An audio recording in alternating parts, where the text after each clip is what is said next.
4 great Neterian truths. So these are included inside my yogic starter pack due to the fact that the 4 great Neterian truths lead, well, they're like, it deals with yoga. You're gonna see how it deals with yoga. The 4 great Neterian truths deal with yoga. So I'm gonna say them all. Like, I'm just gonna run through them real quick, and then I'm gonna go line for line, look on each one, and say like what it means and how it relates to yoga. So the first one is the Neter, the supreme being, is one and alone, and has never the jur, manifesting everywhere and in all things in the form of Neteru. The second one is lack of righteousness brings fetters to the personality, and these fetters cause ignorance of the divine. Third one, devotion to the divine leads to freedom from the fetters of set. Fourth one, the practice of the steady disciplines leads to knowing oneself in the divine.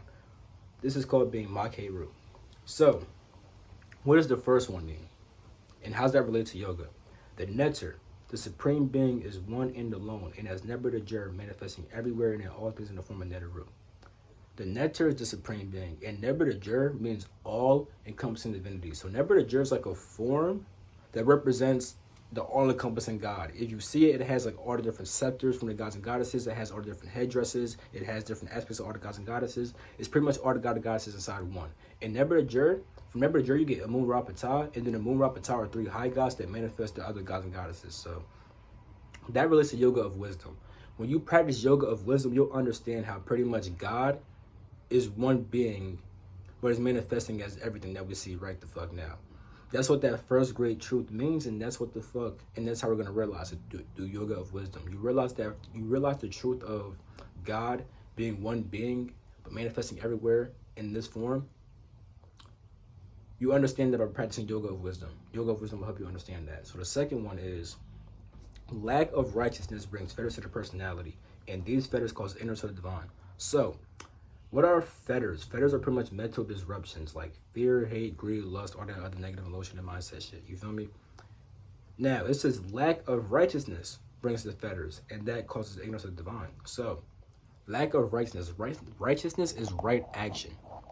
You feel me? And right action in this sense pretty much just means actions that get you in tune with the source. Is what you're doing taking you away from the source or getting you in tune with the source? If it's taking you away from the source, that's going to bring fetters to your personality. You're going to experience those emotions of fear, hate, greed, lust, whatever the fuck, you feel me? And yeah, so when you practice yoga of action and then you try to act in tune with the source, you'll be free from these fetters, you know? You won't have that fear, hate, greed, lust, or that other shit, you know? Now, with that being said, the third Neterian great truth is devotion to the divine leads to freedom from the fetters of set. So this one's pretty simple. By the way, a set is the ego, so the mental disruptions of the ego. Pretty much, if you practice yoga of devotion, you will be free from the fetters of set. You'll be free from the mental disruptions of your ego, because at that point you'll be in tune with the source, which involves yoga of action, right? And if you're devoted to the source, you won't be in tune with your ego. Your ego will still be there, but it'll be used properly. You know, it'll be serving its purpose. You know, when you get in tune with the source, you know that you'll when you get in tune with the source, you know, you'll be free from all that ego bullshit of, you know, the fetters and fear, hate, greed, lust, all that other shit, you know? And the last one, the practice of the steady disciplines leads to knowing oneself in the divine. This is called being Makeru.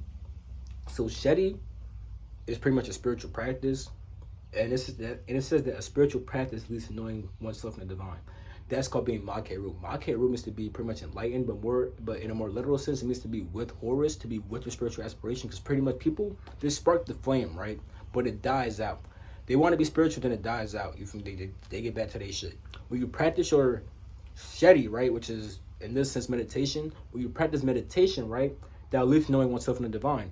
At that point, your flame will be sparked, but it'll always be there. Now you have divine willpower, because meditation works on your willpower. You feel me?